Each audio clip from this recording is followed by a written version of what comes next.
तो this is chapter 3 human reproduction. Chapter 3 human reproduction जो 12 का चैप्टर है। ठीक है, यहाँ पे हमें क्या क्या पढ़ना है जरा वो देख लेते हैं। जैसा कि इसने यहाँ पर दिया हुआ है क्या क्या चीजें पढ़नी है हमें। देखिए, सबसे पहले तो 3.1 द मेल रिप्रोडक्टिव सिस्टम। ठीक है, 3.1 द मेल रिप्रोडक्टिव सिस्टम, पहले मेल रिप्रोडक्टिव सिस्टम के बारे में पढ़ना है। 3.2 द फीमेल रिप्रोडक्टिव सिस्टम, फिर फीमेल रिप्रोडक्टिव सिस्टम के बारे में पढ़ेंगे। 3.3 गैमीटोजेनेसिस, गैमीट कैसे फॉर्म होते हैं, इसका मतलब स्पर्मेटोजेनेसिस और oogenesis के बारे में आप पढ़ेंगे। 3.4 मेंस्ट्रुअल साइकिल, वो अलग से ही टॉपिक है। हालांकि menstrual cycle is a part of gamete formation, उस साइकिल का ही पार्ट है, पर मेंस्ट्रुअल साइकिल गैमीट फॉर्मेशन में ही नहीं बल्कि ये मेंस्ट्रुअल साइकिल जिसमें कि एंडोमेट्रियम ओवरग्रो करती है, बढ़ जाती है, वो बाद में प्रेगनेंसी को बियर करने की भी काम आती है। ठीक, तो 3.5 फर्टिलाइजेशन एंड इम्प्लांटेशन, फर्टिलाइजेशन होना और उसको इम्प्लांट होना यूट्रस पे। 3.6 प्रेगनेंसी एंड एम्ब्रियोनिक डेवलपमेंट, जब फर्टिलाइजेशन होगा, इम्प्लांटेशन होगा तो प्रेगनेंसी, और प्रेगनेंसी के बाद एम्ब्रियोनिक डेवलपमेंट। एक बार बालक पैदा हो गया तो उसे कहते हैं पार्चुरेशन मतलब जन्म, एंड लैक्टेशन, लैक्टेशन का मतलब बच्चे को जो है दूध पिलाना, उसको फीड करना, feeding the young one is known as lactation. ठीक है, नाउ यहाँ हम स्टार्ट करते हैं। क्या लिखा है, as you are aware humans are sexually reproducing and viviparous। हम लोग सेक्सुअल रिप्रोडक्शन करते हैं और विविपेरस होते हैं। विविपेरस का मतलब कि human give birth to young ones, अंडे नहीं देते ह्यूमंस, यंग वन को बर्थ देते हैं, एग ले नहीं करते।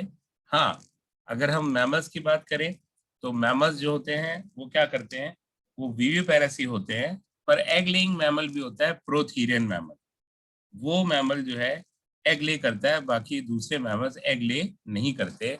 तो हमने यहाँ पे क्या बात की, अगर हम बात करें कि सारे मैमल्स ही विविपेरस होते हैं, ह्यूमन की बात तो छोड़िए, all mammals are viviparous. Mammals क्या होते हैं, विविपेरस। परंतु एक मैमल ऐसा है, एक कैटेगरी जो विविपेरस नहीं होता, वो होते हैं prototherian mammal. Prototherian mammal, they are egg laying mammals, उनको एग लेइंग मैमल हम कहते ही हैं। ये एग लेइंग होते हैं, एग लेइंग। इन्हें छोड़कर बाकी सब जो मैमल्स होते हैं विविपेरस होते हैं, they give birth to young birds. ठीक है, इसके बाद देखिए, the reproductive events in human include formation of gametes, मतलब सबसे पहले गैमीट बनेगा अगर रिप्रोडक्टिव इवेंट्स की बात करें। That is sperm in male and ovum in female, male में स्पर्म और फीमेल में ovum. Transfer of sperm into female genital tract, इस स्पर्म का फीमेल जेनिटल ट्रैक्ट में ट्रांसफर, जिसे हम कहते हैं इंसेमिनेशन, इंसेमिनेट करा के जो ये स्पर्मेटोजोआ है फीमेल जेनिटल ट्रैक्ट में ट्रांसफर हो जाते हैं। And fusion of male and female gamete, और फिर मेल और फीमेल गैमीट का फ्यूजन होना, दैट इज फर्टिलाइजेशन। फर्टिलाइजेशन होगा तो बनेगा जाइगोट, जाइगोट बनने के बाद this is followed by formation and development of blastocyst and its attachment to uterine wall। तो ध्यान दीजिए, इसने कहा कि जाइगोट से क्या बनेगा, ब्लास्टोसिस्ट, और ये ब्लास्टोसिस्ट अटैच होगा यूट्राइन वॉल से, जिसे कहेंगे इम्प्लांटेशन। इसका मतलब एक क्वेश्चन मुझसे बच्चा पूछने आया था कुछ दिनों पहले, मेरे पास उसने भेजा था कि सर ये बताइए कि अटैचमेंट किसका होता है, ब्लास्टुला का कि ग्रेस्टुला का। तो ये लाइन आपको बता रही है, इसी लाइन से पता लग जा रहा है कि अटैचमेंट किसका होता है यूट्राइन वॉल से। बताइए बच्चा। ब्लास्टोसाइट। तो आप समझ गए ना, ब्लास्टोसिस्ट या ब्लास्टुला का। ह्यूमन में ब्लास्टुला की जगह ब्लास्टोसिस्ट वर्ड प्रेफर किया जाता है। ऐसा क्यों होता है, आगे आप वीडियो लेक्चर में पढ़ोगे और मैं आगे आपको बताऊंगा भी, आप पढ़कर जब आएंगे तो। ठीक है, ह्यूमन में हम वर्ड यूज करते हैं ब्लास्टोसिस्ट, ब्लास्टुला की जगह। ठीक है, इम्प्लांटेशन हुआ तो उसके बाद क्या होगा, embryonic development, that is known as gestation. और आप जानते हो हमारे में जो गैस्टेशन पीरियड है ह्यूमंस में, वो कितना होता है, 9 मंथ का, 9 महीने का गैस्टेशन पीरियड होता है, और 9 महीने बाद जनरली बच्चा बॉर्न होता है। पर कुछ बच्चे ऐसे हैं जिनको थोड़ी सी जल्दबाजी होती है आने की, भाई कंपटीशन बहुत है दुनिया में, और जल्दी पैदा हो जाते हैं। 7 महीने में भी बच्चा पैदा हो जाता है और वो नॉर्मल रहता है। 7 महीने में भी पैदा हो जाता है और क्या होता है, जनरली नॉर्मल होता है। परंतु हाँ, उसका विकास, उसका डेवलपमेंट दूसरे नॉर्मल बच्चों के कंपैरिजन में तो कम हुआ है, पर फिर भी ऐसे बच्चों को ज्यादा दिक्कत नहीं आती। 7 महीने में बॉर्न होते हैं, सतमासी कहा जाता है उन्हें। क्या कहा जाता है? सतमासी। आप में से है कोई सतमासी?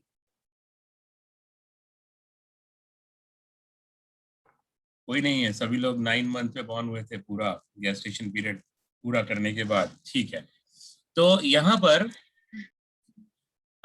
9 मंथ का gestation period and then delivery of baby, जो बेबी की डिलीवरी है उसी को हम कहते हैं पाचुरेशन। पाचुरेशन का मतलब डिलीवरी और बर्थ ऑफ बेबी, बालक उसके बाद पैदा हो जाता है। You have learn that these reproductive events occur after puberty. क्या मतलब हुआ, आप ये जानते हैं, पहले से ही सीख चुके हैं कि जो भी रिप्रोडक्टिव इवेंट्स होते हैं वो इवेंट अकर करते हैं प्यूबर्टी के बाद, प्यूबर्टी के पहले नहीं। ठीक है। आगे देखिए, there are remarkable differences between the reproductive events in male and in the female. For example, sperm formation continues even in old man. देखिए, बहुत बड़ा डिफरेंस है अगर मेल और फीमेल की हम बात करें। ठीक है, रिप्रोडक्टिव इवेंट्स की बात करें तो क्या डिफरेंसेस हैं, जरा हम उन्हें जान लेते हैं। देखिए,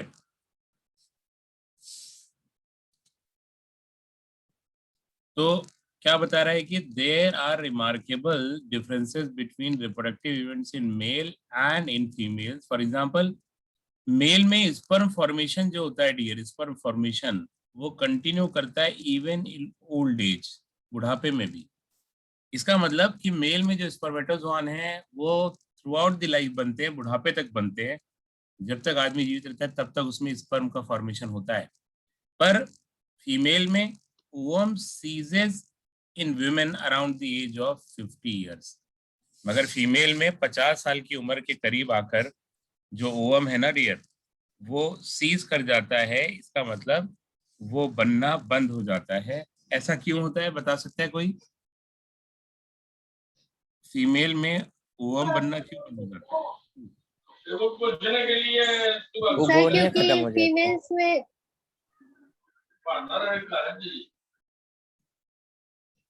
क्योंकि फीमेल्स में जो है वो ओवम जो है क्या हो जाता है, खत्म हो जाता है।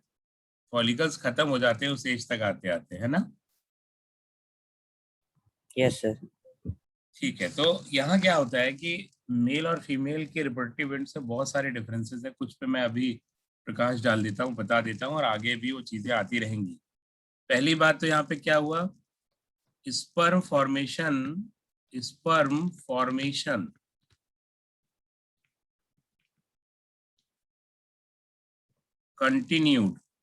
Continued through out life, through out life. ये थ्रू आउट लाइफ होती है मेल्स में। इतना ही नहीं, बनता तो स्पर्म पूरी लाइफ है, मगर स्पर्म का फॉर्मेशन स्टार्ट होता है कब? प्यूबर्टी में। स्पर्म का फॉर्मेशन कब स्टार्ट होता है? स्पर्म फॉर्मेशन या स्पर्मेटोजेनेसिस जिसे हम कहते हैं, स्पर्म फॉर्मेशन दैट या spermatogenesis, spermatogenesis begins at puberty, begins at puberty। ये भी अंतर है। जो स्पर्मेटोजेनेसिस है, स्पर्म का फॉर्मेशन, वो प्यूबर्टी पे स्टार्ट होता है अगर हम बात करें मेल्स की।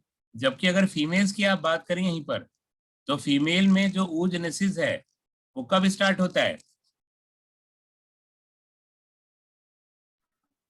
बर्थ के पहले ही। बर्थ के पहले ही। oogenesis starts before birth.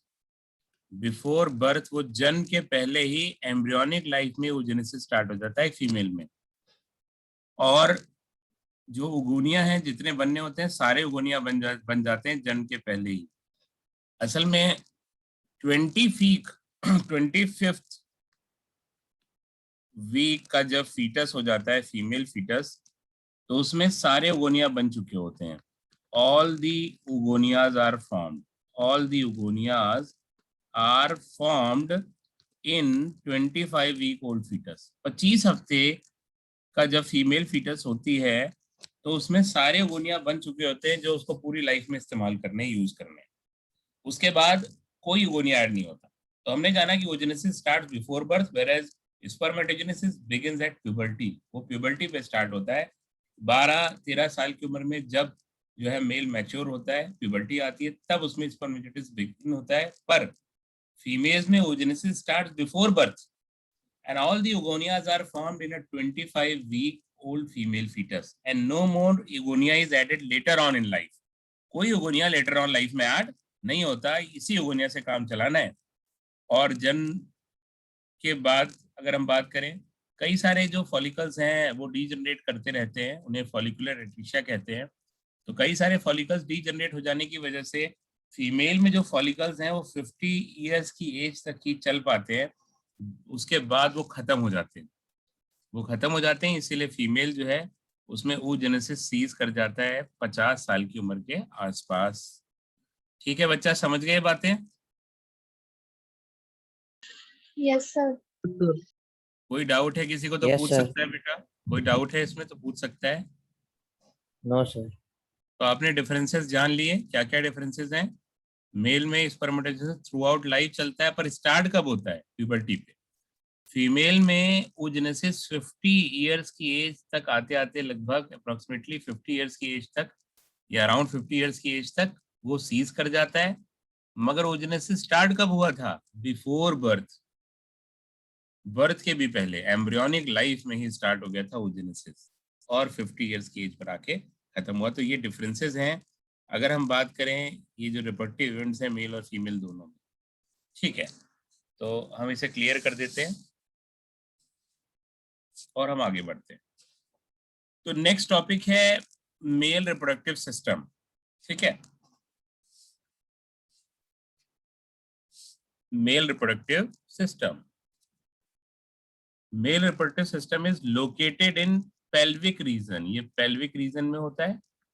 It includes a pair of testis, a pair of testes along with accessory ducts, साथ ही साथ accessory ducts, glands और external genitalia।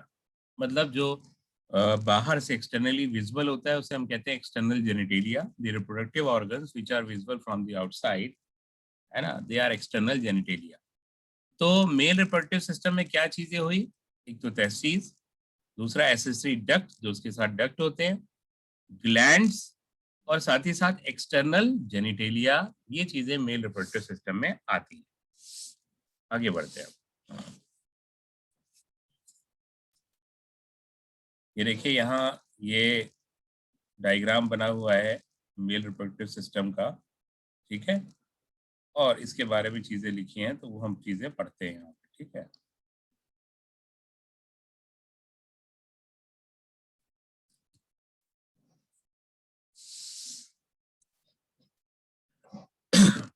देखिए testes are situated outside the abdominal cavity. जो testes होती हैं वो abdominal cavity के बाहर होती हैं, एक पाउच में, उसे कहा जाता है स्क्रोटम। और ये चीज आप जानते हैं, बहुत बार आपने पढ़ी होगी। ऐसा क्यों होता है? टेस्टीज एब्डोमिनल कैविटी के बाहर क्यों है? क्योंकि स्पर्मेटोजेनेसिस को बॉडी टेम्परेचर से थोड़ा कम टेम्परेचर चाहिए। अगर बॉडी टेम्परेचर पे ही रहेंगी टेस्टीज हमेशा तो स्पर्मेटोजेनेसिस इनबिट हो जाएगी। Spermatogenesis require 2.2 to 2.5 degree Celsius lower temperature as compare to body temperature. तो इसीलिए टेस्टीज एब्डोमिनल कैविटी के बाहर है, within a pouch called scrotum. The scrotum helps in maintaining low temperature of testes. कितना low? 2 से 2.5, 2 to 2.5 degree Celsius lower than the normal internal body temperature necessary for spermatogenesis.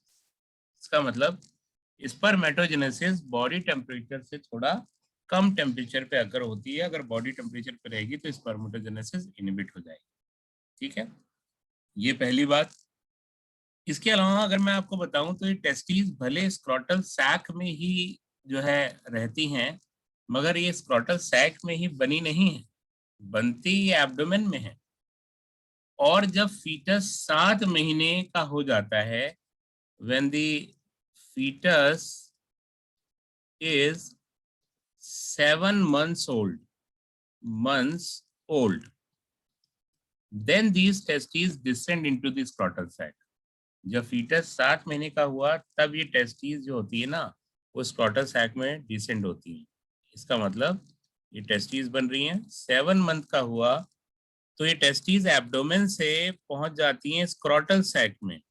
Scrotal sac में जब बच्चा 7 महीने का होता है, scrotal sac या स्क्रॉटम, ठीक है। और ये जिस रास्ते के थ्रू जाती हैं, जिस कैनाल के थ्रू जाती हैं, उस कैनाल को कहते हैं इंग्विनल कैनाल। इंग्विनल कैनाल, इसी कैनाल के थ्रू ये टेस्टीज डिसेंड करके कहाँ पहुंच जाती हैं? स्क्रॉटल सैक में, ठीक है।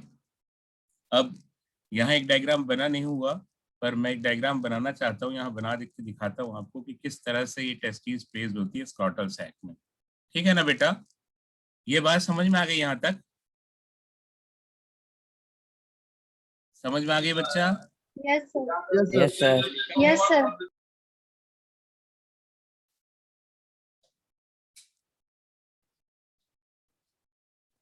कोई दिक्कत, कोई डिफिकल्टी इसमें? तो ठीक है बच्चा, फिर मैं आगे जरा बताता हूँ, ठीक है। ये मैं रफ कर देता हूँ, क्लियर कर देता हूँ। मीनवाइल मैं आपसे कहूंगा, आप एनसीईआरटी साथ में लेकर बैठे हैं ना? Yes sir. तो जो एनसीईआरटी में बेटा मैं एक्स्ट्रा बता रहा हूँ ना, वो चीज आप एनसीईआरटी में लिख लीजिएगा अपने।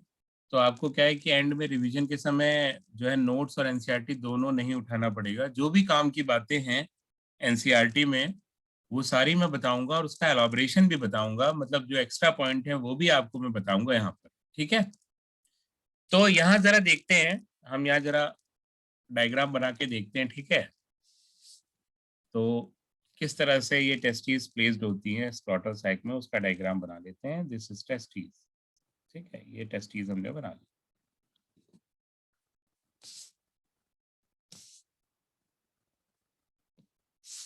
तो ये इस तरह से ये इंग्विनल कैनाल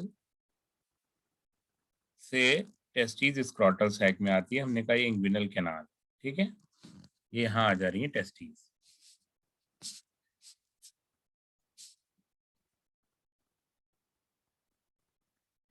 ये जो है हमने टेस्टीज ड्रॉ की।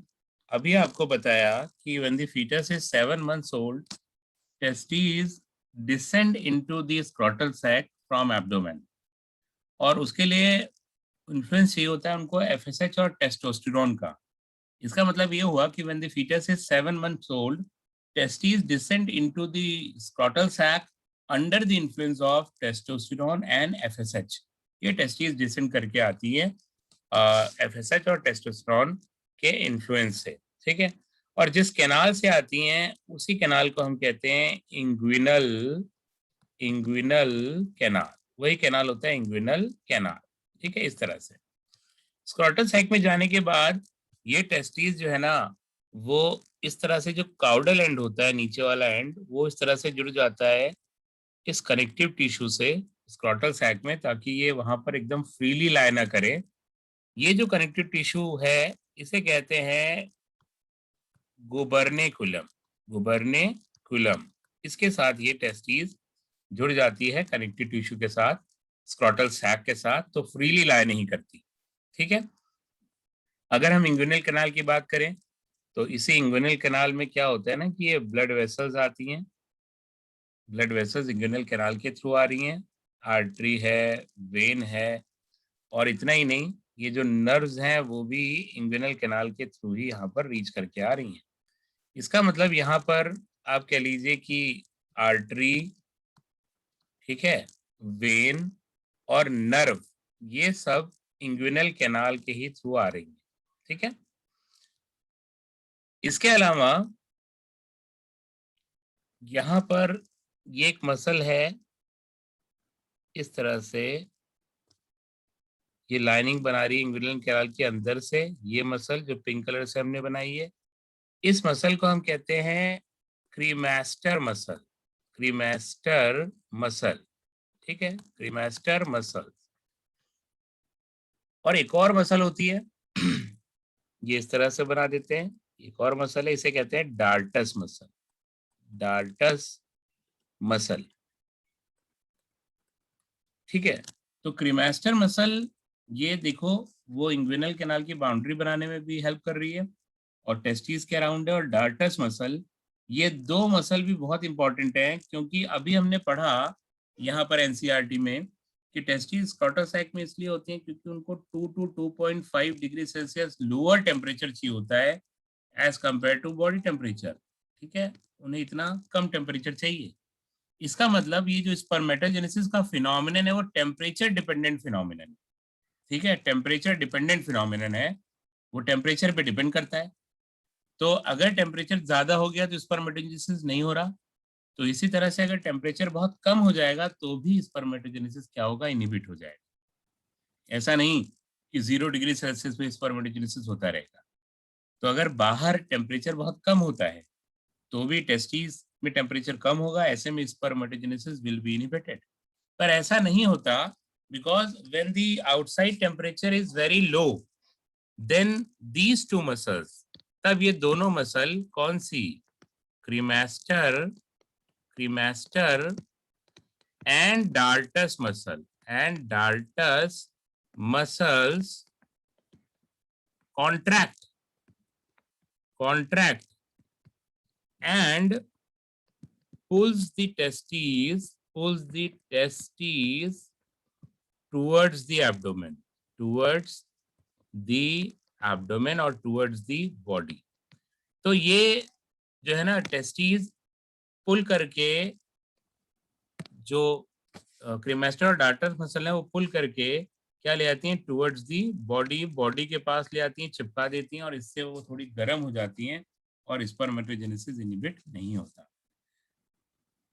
तो इसीलिए spermatogenesis through out the year humans में कंटिन्यू करता है। ह्यूमंस में कोई ब्रीडिंग सीजन नहीं होता अलग से, पूरे साल ये चलता रहता है, स्पर्मेटोजेनेसिस का फिनोमिनन वो कैरी ऑन रहता है, कंटिन्यूड रहता है। बिकॉज जब टेम्परेचर ठंडा भी होता है तो क्रीमास्टर और डार्टस मसल टेस्टिस को एकदम पुल करके बॉडी के साथ जोड़ देती है और उसे बॉडी की हीट मिल जाती है, तो रिक्वायर्ड टेम्परेचर जनरेट हो जाता है। ठीक है बेटा, समझ गए इतनी बात? Yes sir. ठीक है ना। अच्छा, अभी हमने बात की कि ये जो टेस्टीज है ये 7 महीने ओल्ड फीटस में डिसेंड करके स्क्रोटल सैक में आ जाती है under the influence of FSH and testosterone. क्या हो अगर ये टेस्टीज डिसेंड ना करें, ये पहुंच ना पाए किसी वजह से, चाहे हार्मोन की कमी या किसी और वजह से, अगर ये टेस्टीज स्क्रोटल सैक में नहीं आती और एब्डोमेन में ही रह जाती है, तो ऐसी कंडीशन को हम कहते हैं क्रिप्टोरकाइडिस, क्रिप्टोरकाइडिस, ठीक है। क्रिप्टोरकाइडिस का मतलब होता है कि failure of testes to descend into the scrotal sac. जब ये टेस्टीज स्क्रोटल सैक में ना आ पाए, वही क्रिप्टोरकाइडिज्म है। ये टेस्टीज ये डिसेंड करके आती हैं स्क्रोटम में, मगर अगर ये स्क्रोटम में ना आ पाए तो क्रिप्टोरकाइडिज्म। इसका मतलब testes will remain in abdomen, वो एब्डोमेन में रह जाएंगी, और अगर एब्डोमेन में ही रह गई तो सीधी सी बात है कि स्पर्मेटोजेनेसिस का फिनोमिनन नहीं हो पाएगा, then the male will become infertile. वो मेल क्या हो गया, इनफर्टाइल हो जाएगा, क्योंकि उसमें स्पर्मेटोजेनेसिस का फिनोमिनन नहीं हो रहा होगा, क्रिप्टोरकाइडिज्म अगर है तो। ठीक है, एक टर्म तो ये हो गई। दूसरी बात, कभी कभार जो इंटेस्टाइन है ना उसका थोड़ा सा पार्ट ये इंग्विनल कैनाल में चला आता है, जो कि नहीं आना चाहिए। अगर टेस्टीज का जो सॉरी इंग्विनल कैनाल में अगर इंटेस्टाइन का कोई पार्ट बल्ज कर जाता है तो एक पेनफुल डिसीज होती है, उसे हम कहते हैं इंग्विनल हर्निया। इंग्विनल हर्निया ये क्या हुआ, ये तब होता है जब इंटेस्टाइन का कुछ पार्ट वो इंग्विनल कैनाल के अंदर बंज कर जाए, उसके अंदर आ जाए, ठीक है, बल्जिंग हो जाए उसकी, तो उसी को हम कहते हैं इंग्विनल हर्निया। ठीक है बेटा, ये इतनी बातें समझ पाया बच्चा? Yes sir. आपने देखा कि एनसीईआरटी की तो कुछ ही लाइनें थी, पर उन लाइंस के साथ हमें कई सारी बातें और पढ़नी पड़ी, एक्स्ट्रा बातें। इसे कहते हैं एलॉबरेशन ऑफ एनसीईआरटी, जो डायरेक्टली वहाँ लिखा नहीं होता मगर वो पूछा भी जाता है, इसीलिए हमें उसको एलॉबरेट करना होता है। हर लाइन तो याद करनी है, साथ में एक्स्ट्रा चीजें भी याद करनी होती है। ठीक है ना बच्चा?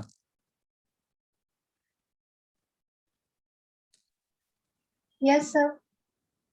ठीक है, तो मीनवाइल हम फिर से जुड़ जाते हैं। ठीक है, हम फिर से जुड़ जाते हैं एक बार फिर से, ये मीटिंग क्योंकि खत्म होने वाली है, तो हम फिर से जुड़ते हैं।